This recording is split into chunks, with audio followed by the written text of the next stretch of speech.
नमस्ते। आज की इस खास चर्चा में हम दुनिया की सबसे पवित्र और महान माने जाने वाली प्रेम कथा की गहराई में उतरने वाले हैं।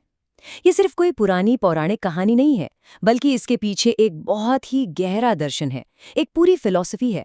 तो चलिए, बिना किसी देरी के इस कहानी को डीकोड करना शुरू करते हैं।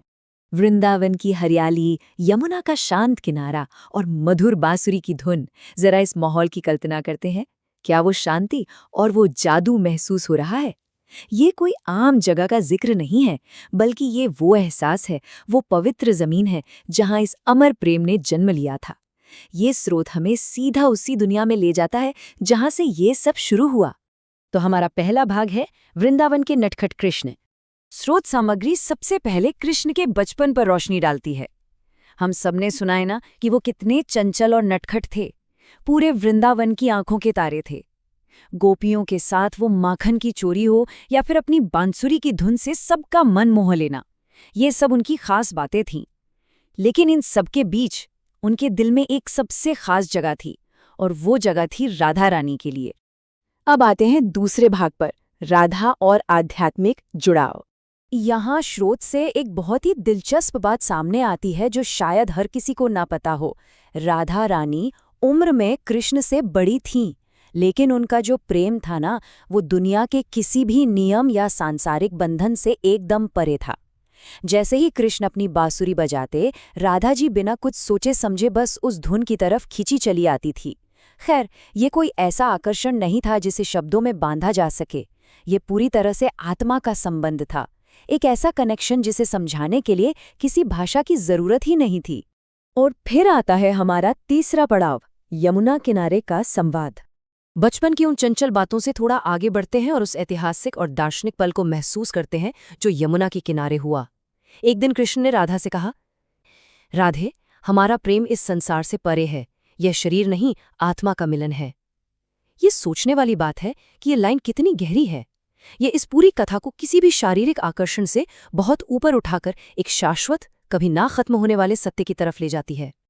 और इसके जवाब में राधा जी ने जो कहा वो भी उतना ही गहरा था। उन्होंने कहा, कृष्ण, तुम ही मेरे जीवन हो, तुम्हारे बिना मैं अधूरी हूँ। ये छोटी सी बातचीत उनके बीच के अटूट बंधन और पूरे समर्पण को स्थापित करती है। ये बिल्कुल साफ कर देता है कि दोनों ही तरफ से ये समर्पण एकदम 100% था।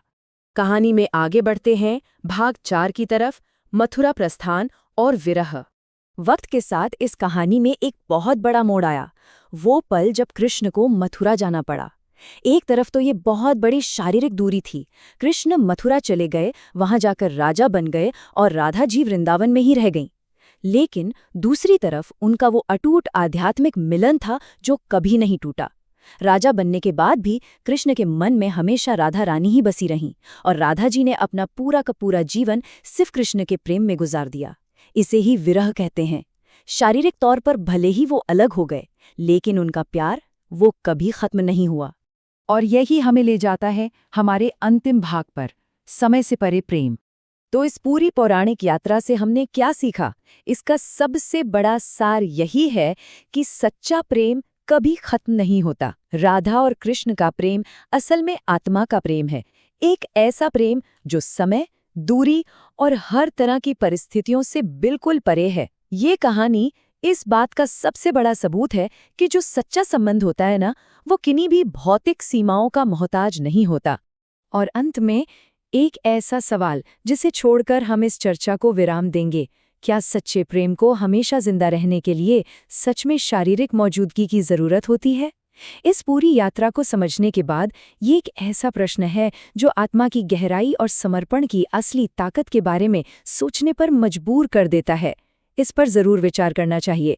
हमारे साथ इस खूबसूरत स्रोत को डिकोड करने के लिए बहुत बहुत धन्यवाद।